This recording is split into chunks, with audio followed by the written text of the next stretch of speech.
Ici, là, nous sommes dans la zone où ont été mises les premières poules à couver. Les oiseaux ont un petit peu plus de 4 semaines. Ils ont été lâchés, libérés avec leur mère lundi. Donc ils se débrouillent autant que faire se peut. Il y a beaucoup de végétation, ils ne sont pas forcément faciles à voir. Donc l'alimentation ne se fait plus dans les cages mais à l'extérieur maintenant. Sous les tôles-abris.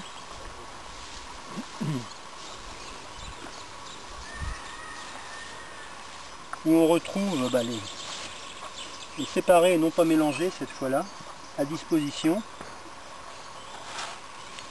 L'aliment premier âge,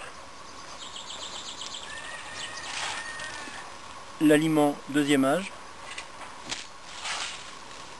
du blé et du grit, indispensable pour les oiseaux.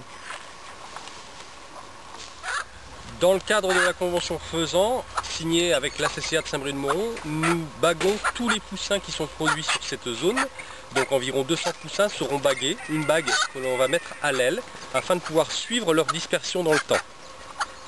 Chaque bague est numérotée et nous tenons un listing à jour pour savoir si des oiseaux sont prélevés à la chasse dans d'autres communes autour, puisqu'ici sur Saint-Brieuc-de-Moron et les communes périphériques, la chasse du faisan commun est interdite. Seule la chasse du faisan obscur est autorisée. Donc là nous allons pratiquer du bagage à l'aile sur des faisans d'eau de 3 semaines environ. Donc la première opération, c'est capturer la poule, pas toujours très coopérative, et la remettre dans sa boîte d'élevage. Deuxième opération, c'est de capturer les poussins. Ça va assez bien parce qu'il y a assez peu de végétation dans celle-là. Et la troisième,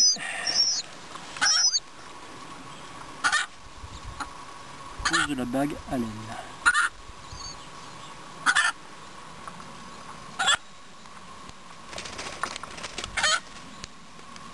Voilà. Et au fur et à mesure, ils vont rejoindre leur mère en attendant. Il dépote la bonne. Non, elle brille un peu. Hop là.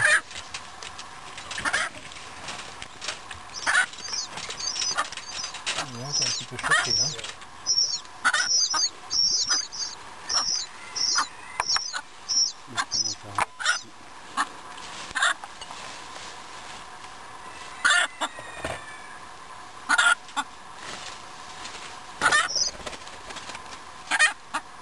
Donc à partir de l'âge de 10 jours, ils commencent à voler les faisans.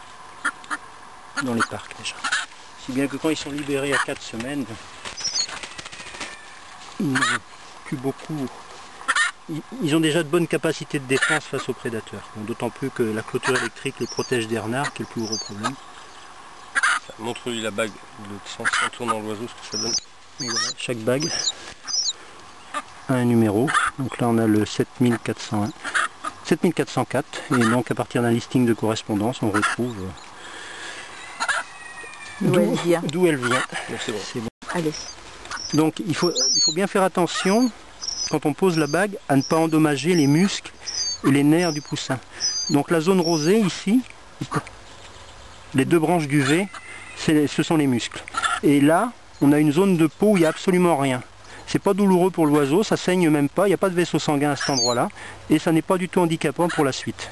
C'est pour ça qu'on bague à cet endroit-là, et il faut être très prudent, parce que si on avance un petit peu trop, on peut toucher les muscles, et là, l'oiseau définitivement ne volera plus. On va essayer d'en voir, apparemment il y a des poules qui chantent. Normalement vous devez en avoir devant vous, mais il faut vraiment avancer.